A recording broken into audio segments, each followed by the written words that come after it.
이제는 우리가 이 창세기 3장은 이 타락한 장이요. 또 그 타락한 장에 하나님께서 은혜를 베풀어 주시는 장이기도 합니다. 특별히 이 타락하면서 우리에게 생각하는 것이 뭐냐 그러면 이 사탄의 이 마귀의 정체를 얼마나 알고 있는가. 이 시대에도 우리가 예배를 드리면서 우리가 예배를 드리는데 예수 그리스도로 말미암아 구원받고 이렇게 하나님의 자녀됐는데 그게 무슨 상관이냐 이렇게 생각하는 사람이 있을 것입니다. 또 한편으로는 이 예수를 믿는데도 항상 마귀의 일만 이렇게 행하는 것을 볼 수가 있습니다. 이 시간 그런 것을 보면서 우리가 이 신앙인으로서 균형 잡힌 이런 신앙생활이 되었으면 좋겠다라는 것입니다. 우리가 하나님의 말씀을 들으면서 하나님 앞에 바르게 살아간다고 하지만 우리가 마귀를 이렇게 이기지 못함으로 늘 성령을 이끌리면서 살아야 되는데도 그러지 못함으로 우리는 이러지도 저러지도 못하는 이런 모습 속에 있을 때에 우리는 말씀에 의지해서 하나님의 영으로 말미암아 살아가야 되는 것을 이 시간 이게 은혜 받았으면 좋겠습니다.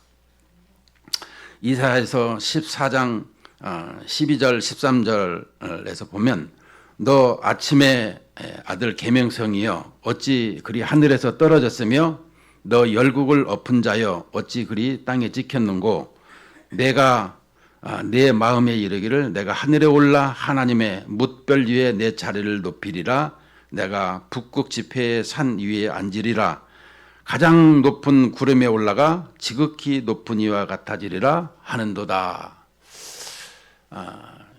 물론 이 말씀을 볼 때에 하나님의 말씀을 지키지 않는 이런 왕에 대해서 하는 말이지만 실은 이사야서의 이런 성경 기자가 말하기를 하나님보다 높아지려고 하는 이런 모습, 내가 왕이라는 것을 가지는 것을 사탄의 특징이 아닌가 이런 생각을 해보게 되는 것입니다. 여러분 선악과를 얘기할 적마다 이 선악과의 어떤 기능에 대한 것이 있는 것이 아닌 것입니다. 우리는 선악과를 하나님의 말씀을 지키면 선이요 지키지 아니면 악이다 라고 하는 이 부분을 늘 선포했는데요. 증거를 했는데 문제는 여기에 어떤 기능이 있어가지고 하는 것으로 여기지만 실은 그런 것이 아니라 이 선악과라는 계명에 대해서 말씀하는 것은 왕권에 대한 것을 설명하고 있는 것입니다. 하나님은 왕으로서 스스로 계신 자고 우리는 피조물로서 하나님이 만들었고 의존적으로 살아가는 것을 설명해 주고 있어요. 그러므로 이 왕권이 뭐예요? 통치. 이 부분을 설명해 주고 있어요. 항상 이 통치라고 하는 문제를 우리는 어떻게 생각하고 있느냐라는 것입니다. 내 자신이 내가 스스로 이렇게 하려고 하는 것 모든 것은 하나님 앞에 의존적으로 나가야 됨에도 내 힘으로 내 고집대로 산다는 것은 내가 왕인 것입니다.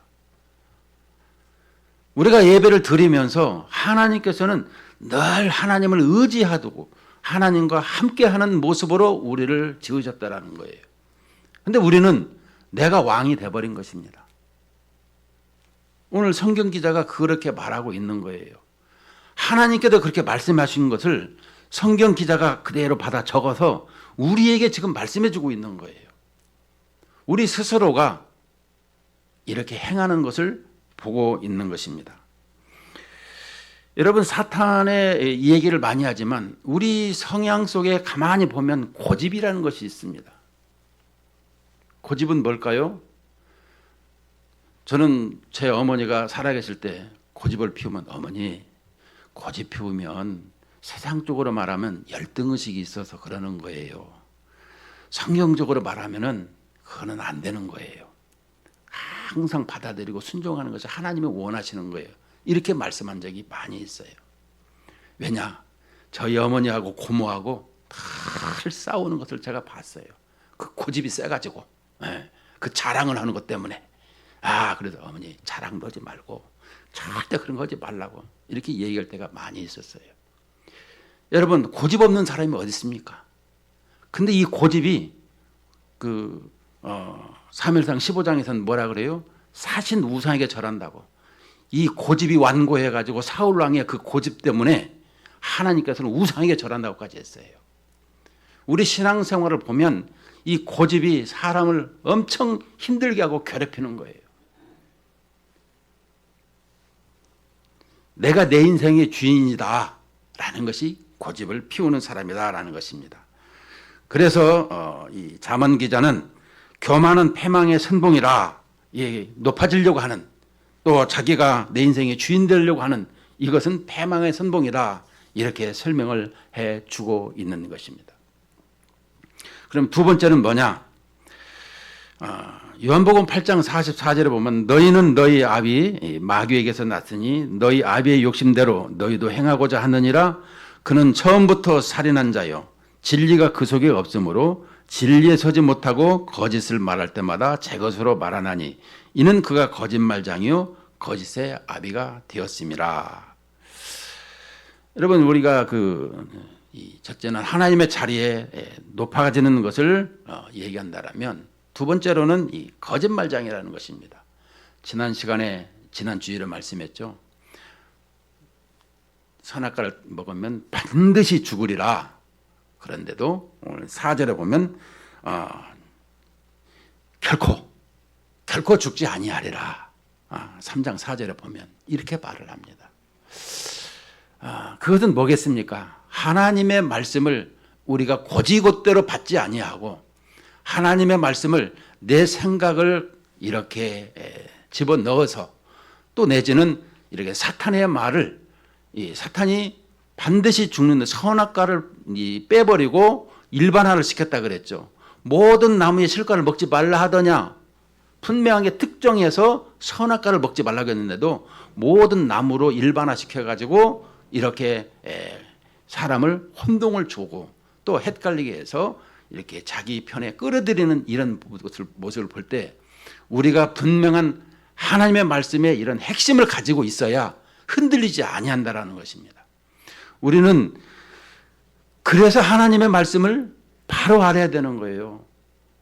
하나님 나라에 사는 사람들이 하나님의 말씀을 모르면 되겠어요? 이 나라에 살면서 이 나라에 살아가는 방식을 모르면 안 되죠.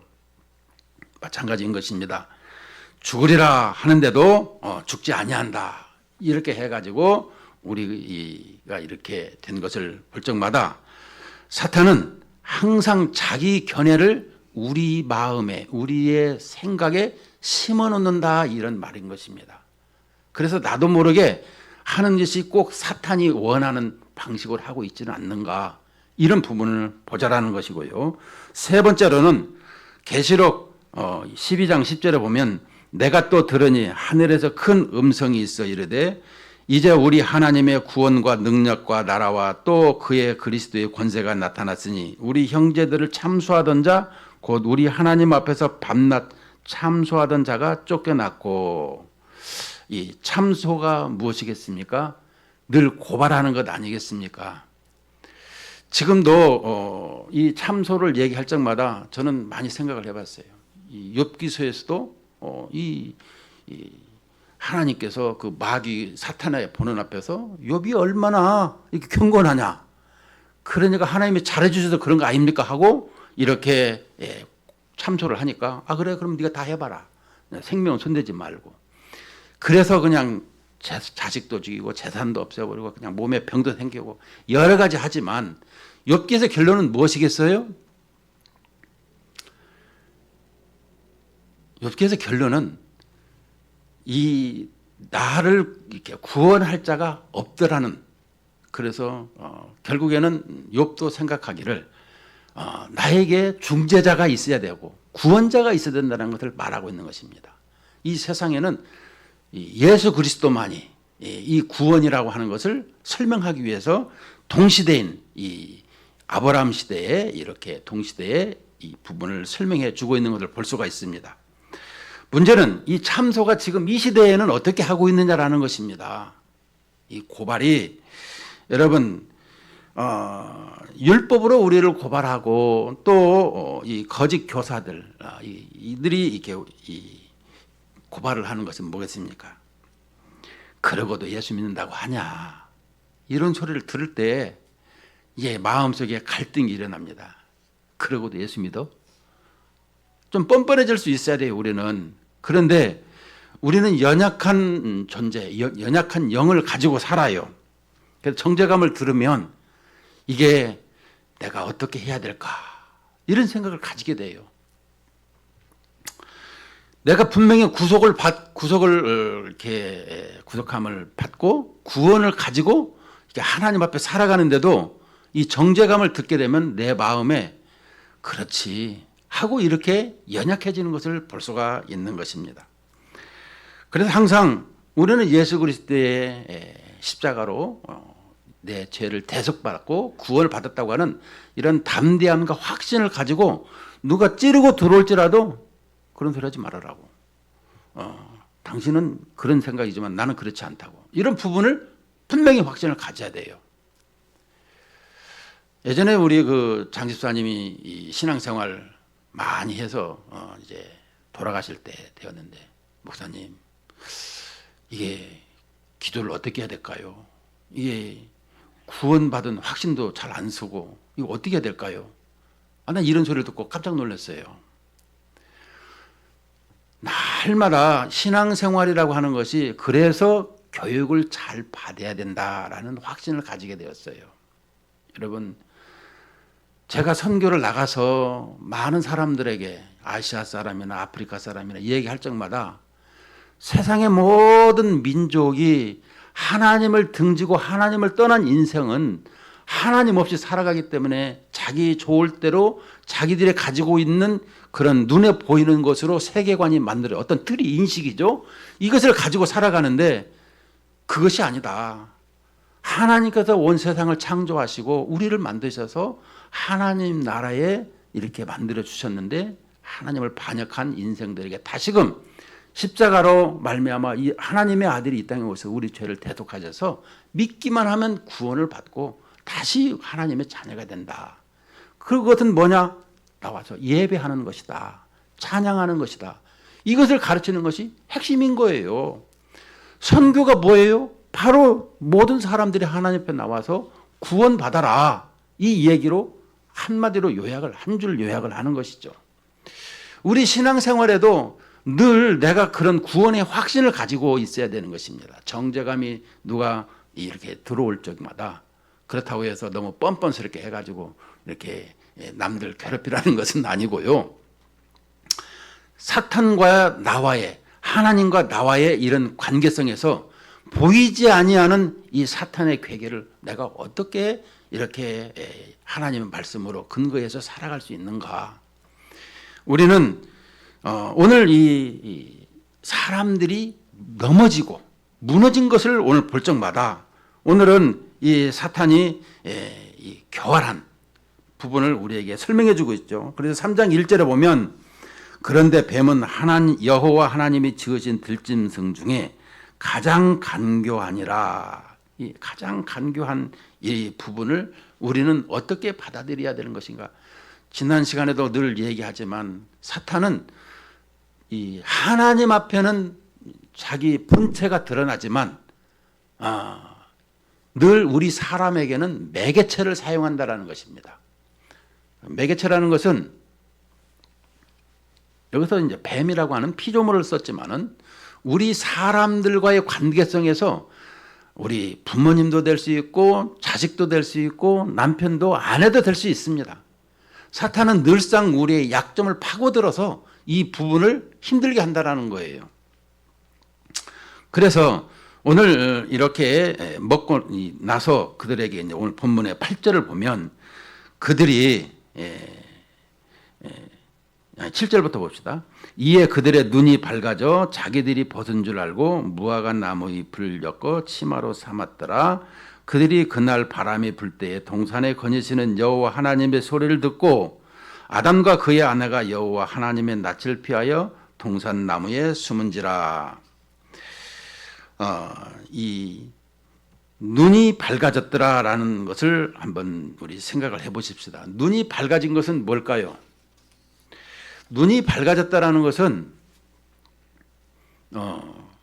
하나님으로 말미암아 살아가는 인생들에게 하나님이 없는 인생을 보게 되었다라는 것을 설명해 주고 있습니다. 우리가 그것을 알아야 돼요. 우리는 우리식으로 해석을 하려고 할 때가 참 많이 있더라고요. 여기에서 이 선악과를 먹고 따먹고 이렇게 하나님의 말씀을 범한 인생에게 그의 이 비닐이 벗어져서 무화과 나무 잎을 엮어서 치마로 삼은 것을 볼 수 있는데요. 그 전에는 어떻게 했어요? 그 전에는 서로 내 뼈 중에 뼈요, 살 중에 살이라고 하면서 그냥 하나가 됐어요. 그런데 선악과를 먹고 하나님의 말씀을 범하고 반역을 했더니 어떻게 됐어요? 이렇게 눈이 밝아져서 하나님을 멀리 보는 이런 부분을 보아졌더라는 것입니다.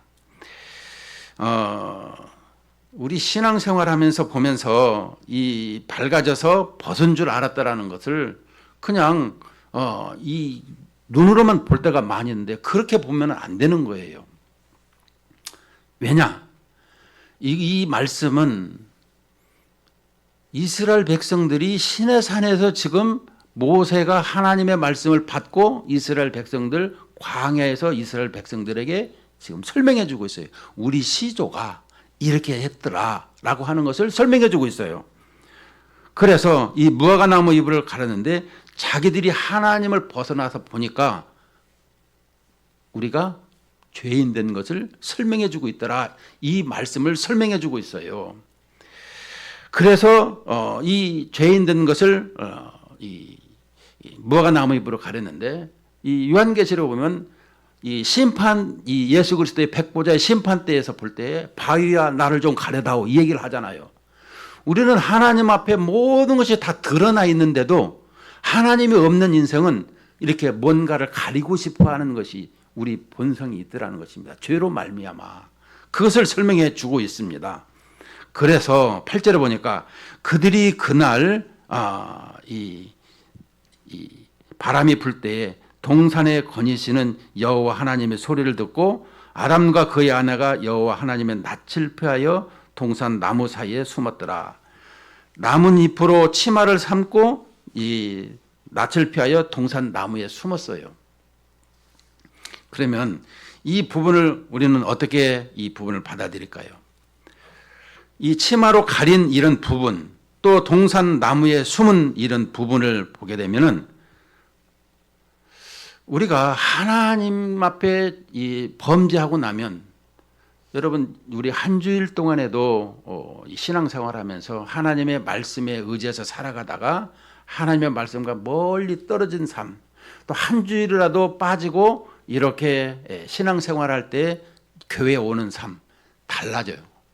내 마음이 달라요. 왜냐하면 하나님과의 늘 가까이 있어야 되는데 멀어지면 어느 순간부터는 하나님이 없이 살아가는 이런 모습이 되어지는 것을 수도 없이 들었음에도 나도 항상 그렇게 하고 있는 것은 하나님을 사랑해서 그렇게 할까요? 아니면 마귀가 그렇게 나를 만들어서 그런 것일까요?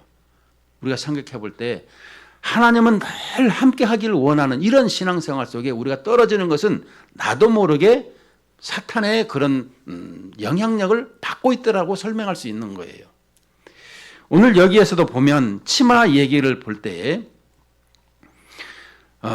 이사야서 59장 6절 또 64장 5절에도 쭉 보게 되면 무엇입니까? 그 짠 것으로 옷을 이룰 수 없을 것이요 그 행위로는 자기를 가릴 수 없을 것이며 그 행위는 죄악의 행위라 그 손에는 포악한 행동이 있으며 여기서 행위로 얘기할 때는 이 치마를 설명하고 있는 것인데요. 주께서 기쁘게 공의를 행하는 자 또 주의 길에서 주를 기억하는 자를 선대하시거늘 우리가 범죄함으로 주께서 진노하셨사오며 그 현상이 이미 오래되었사오니 우리가 어찌 구원을 얻을 수 있으리까. 무릇 우리는 다 부정한 자 같아서 우리의 의인은 다 더러운 옷 같으며 우리는 다 잎사귀 같이 시들므로 우리의 죄악이 바람같이 우리를 몰아가나이다. 우리의 옷, 그러니까 항상 옷을 입지만 나뭇잎처럼 일시적이고 제한적이다, 이런 부분을 설명해 주고 있는 것입니다. 오늘 이 나무에 나뭇잎으로 치마를 만들어서 이렇게 가리는 그 부분을 설명해 주고 있는 것이죠. 하나님 앞에 의에 대해서 이 부분을 우리는 이렇게 떨어져 버린 것을 설명하고 있죠. 그래서 로마서 13장 14절에는 오직 우리 주 예수 그리스도로 옷 입고 정욕을 위하여 육신의 일을 도모하지 말라. 이 옷을 입으려면 예수 그리스도의 의의 옷을 입어야 된다, 이것을 설명해 주고 있습니다. 우리의 모든 죄와 수치와 부끄러움은 이렇게 가릴 수가 없는 거예요. 나뭇잎으로는 오직 예수 그리스도의 의로만 되어진다. 그런데 이 부분 속에서 우리가 느끼는 것은 무엇입니까? 8절에서 이 동산나무에 숨었어요. 그리고 9절에 보니까 하나님이 아담을 부르시는데 어디 있느냐? 내가 동산에서 하나님의 소리를 듣고 내가 벗었으므로 두려워하여 숨었나이다. 자, 이제 보십시다. 우리에게 이 나무에 숨었다고 해서 하나님이 모르십니까? 하나님은 다 아세요. 우리가 하나님께서는 다 아신다고 하면서도 그냥 그러거나 말거나 이렇게 살아가는 인생이 많이 있더라는 것입니다. 왜? 내 고집을 앞세우면서 살아가는 것이죠. 그 잘못된 것 아니겠습니까? 그렇게 하면서도 고의적으로 행하는 것을 볼 적마다 그것은 하나님 앞에 바로 회개를 해야 되는 것입니다. 오늘 여기서 보게 되면 그런 것이 없고 일단 숨고 보자, 피하고 보자, 이거 아니겠습니까? 이게 사람 죄 짓고 나면은 이렇게 행동을 한다라는 것입니다. 자, 그런데 여호와 하나님이 아담을 부르시되 내가 어디 있느냐? 하나님의 소리를 듣고 내가 동산에서 하나님의 소리를 듣고 벗었으므로 두려워하여 숨었나이다. 어디 있느냐? 하나님께서 몰라서 지금 이렇게 물어보시겠어요? 여러분, 하나님께서 야, 너 어디 갔냐? 우리처럼 이렇게 몰라서 찾았을까요? 그것은 아니고요. 이 부분은 원어를 보면 상태를 설명하고 있습니다. 죄 짓고 있는 상태. 네가 지금 어떤 상태인지 아느냐? 이렇게 지금 묻고 있는 거예요. 그래서 내가 동산에서 내가 어디 있느냐? 네가 어떤 상태냐? 이르되 내가 동산에서 하나님의 소리를 듣고 소리를 듣고 내가 벗었으므로 두려워하여 숨었나이다. 이르시되 누가 너의 벗었음을 내게 알렸느냐? 내가 너에게 먹지 말라 명한 그 나무 열매를 먹었느냐? 자, 우리가 보십시다. 항상 하나님과 우리와의 관계가 단절이 되게 되면 우리의 사람과의 관계도 단절이 된다는 것을 기억해야 되는 것입니다. 가정의 부부간에도요, 하나님과 나와의 관계가 바로 되면 부부관계도 바로 되는 것입니다. 하나님과의 관계가 온전치 못하게 되면 그냥 서먹서먹한 거예요. 왜? 성경이 그렇게 가르치고 있잖아요. 하나님을 바로 알게 되면 달라진다는 거예요. 그래서 우리가 잘 얘기를 많이 하죠. 교회에서는 천사가 따로 없는 이 중직자들이 집에만 가면 아주 그냥 이 폭군이 되어가지고 이런 부분을 얘기할 때가 많이 있는데요. 하나님을 이렇게 바로 인격적으로 안다라는 것. 여러분, 인격적으로 바로 한 인격이 뭐겠어요? 우리의 인격 3요소를 많이 얘기했지만 인격적으로 얘기한다는 것은, 인격이라는 것은 스스로 자기 결정을 한다라는 거예요. 하나님께서 우리에게 그 인격을 주시는 것은 내가 스스로 이 모든 것을 결정할 권한이 있는 것을 하나님께서 부여해 주신 거예요. 수동적으로 만든 것이 아니라. 그렇다면 내가 이런 결정을 올바르게 지금 내리고 있느냐? 이런 부분이 있어야 되는 거예요. 여기에서 보면 사탄은 늘 무기가 뭐예요? 하나님과의 관계성만 틀어지게 되면, 그래서 늘 얘기하듯이 진리를 거짓으로 바꿔가지고 자기 말처럼 얘기하는 거예요. 그래서 요한복음 8장 44절에 항상 처음부터 창세기 3장에서 보면 여기서 바로 죽이고 거짓말하고, 이것을 늘 지금 이 시대에도 사용하고 있다는 것입니다. 그래서 사탄의 말을 듣도록 한다는 거예요. 이것이 우리 삶의 힘든 얘기인 것입니다. 지금도 하나님께서는, 사탄은 우리에게 하나님과의 관계를 늘 이렇게 바로 가지지 못하도록, 지금도 오늘 예배를 드리면서도 이 설교도 길지도 않아요. 예배 1시간에 설교는 35분, 40분 이 정도인데, 그 시간을 집중하지 못하도록 5만 가지 생각을 다 집어넣는 거예요. 나에게 예배 시간에. 그래도 이 예배를 집중하지 못하도록 뭐 다른 것도 하고 이것도 하고, 그래서 잠깐 들랑달랑 그래가지고 결론적으로 남는 것이 이 기억력이 별로 없어요. 사탄은 늘상 우리에게 이렇게 이 생각을 공격을 해서 들어와요. 하나님의 말씀을 하나도 놓치지 않고 그걸 그대로 끌고 가줘야 되는데, 그러지 못하는 것은 내가 지금도 하나님 앞에 집중하지 못하고 있다. 이것을 우리가 알 수 있어야 돼요. 여기 그 아프리카 그 신학교에 들어가는 학생들을 이렇게 볼 때마다 주일날 설교를 전부 다 적어라 하고 1년 52주에 그 설교를 적어서 내라. 그들은 글씨는 잘 안 써도 암기력이 놀라운데 그 암기력을 다 해가지고 일일이 적어갖고 냈다라는 것입니다. 그러니까 시험 문제를 낸 그 선생도 내가 설교를 어떻게 했는지 다시 또 터들어본다라는 거예요. 예? 이 정도로 이렇게 집중적으로 바라본 얘기를 할 때가 많이 있어요. 물론 그래서 좋은 학교도 갔는지 모르겠습니다만, 우리에게 있어서 항상 이 기억력을 항상 잡고 있어야 되는 것입니다. 제가 늘상 이 한문 배울 때 첫 글자가 집념, 잡을 집, 생각념, 항상 생각을 잡고 살아야 된다, 이렇게 한문 글자를 배웠는데요. 우리 신앙생활에서도 늘 하나님을 이렇게 집중적으로 볼 수 있는 이런 신앙생활이 되어야 되는 것입니다. 그래야 이 관계성이 똑바로 되어서 다른 사람들에게도, 이 모든 이에게도, 공동체에게도 이렇게 바르게 할 수가 있는 삶인 것입니다. 우리에게 있어서 이 8절에 또 보게 되면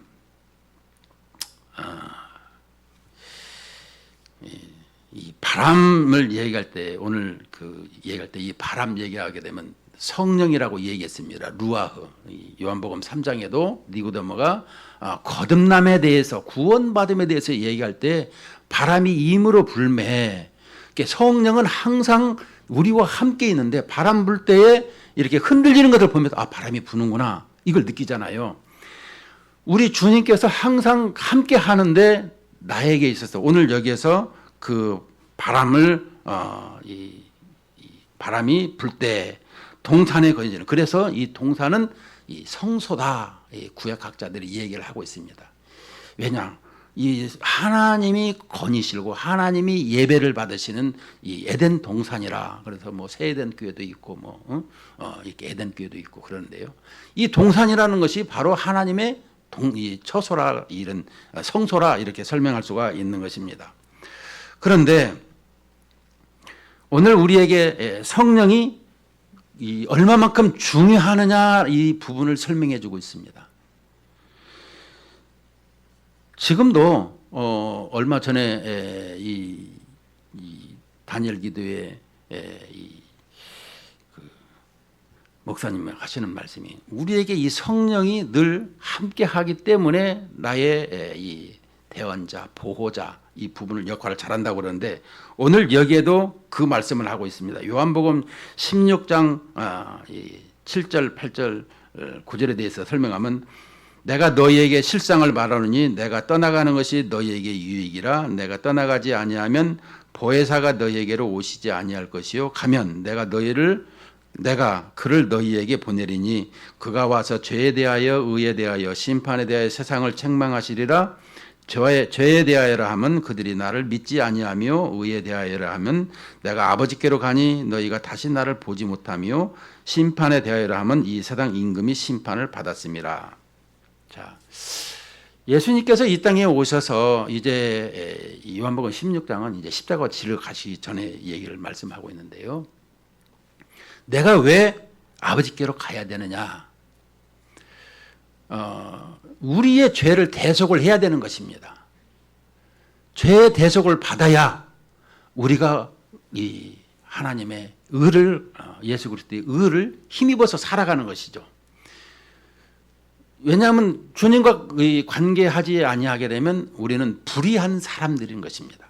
자, 그런데 오늘 여기다 십자가를 지시면서 예수님께서 떠나가는 것이 너희에게 유익이라, 우리가 이 대속을 받아서 구원을 받는 걸 설명해 주시면서 성령께서 이 땅에 오셔서 늘 우리와 함께 하심으로 말미암아 이것을 설명해 주고 있는 거예요. 지금도 내가 살아가는 것이 나 혼자 살아가는 것이 아니라 주님과 함께 살아가는 것 때문에 행복한 거예요. 그런데 내가 그 주님을 밀어내고 주님을 자꾸 이렇게 생각을 못하게 하고 내 고집과 내 힘으로 앞세우면 하나님께서는 늘 힘들어하시고 또 슬퍼하시는 것을 설명할 수 있어요. 우리 같이 사는 사람들끼리도 같이 갈 때에 이렇게 자기만 먼저 가버리고 자기 혼자 일방통행을 하게 되면 그건 다른 사람이 얼마나 힘들어합니까? 주님도 마찬가지인 것입니다. 늘 인격적으로 대우해주고 결정해서 하나님이 이렇게 할 수 있도록 내어드려야 되는데도 우리는 그런 것이 되지 못하는 것을 볼 수 있습니다. 내가 힘든 것, 내가 모든 것을 주님 앞에 내어드리는 이런 삶이 되어야 된다라는 것입니다. 그리고 11절에 오늘 보면 그 세상 임금이 사탄을 설명하고 있는데요. 11절은 누가 너의 벗었음을 내게 알렸느냐? 내가 너에게 먹지 말라 한 명한 그 나무 열매를 내가 먹었느냐?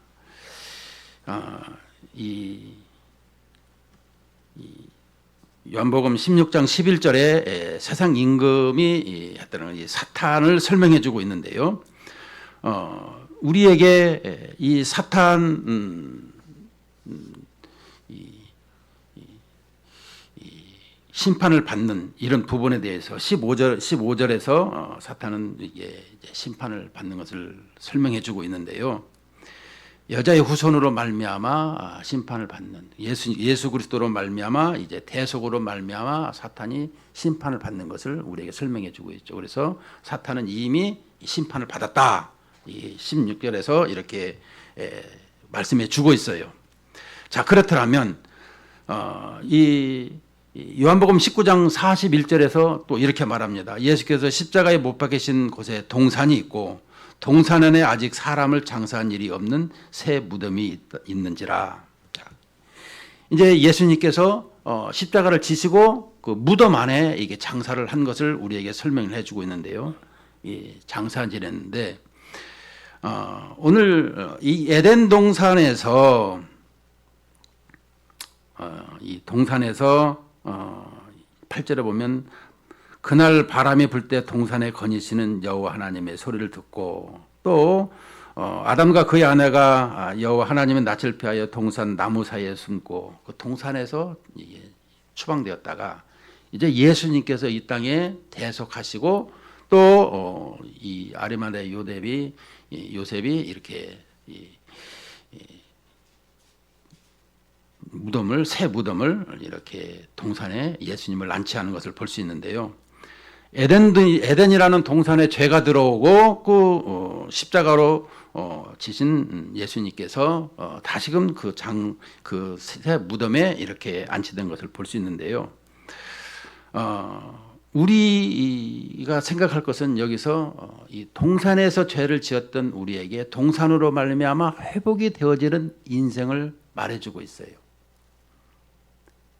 우리 신앙생활에서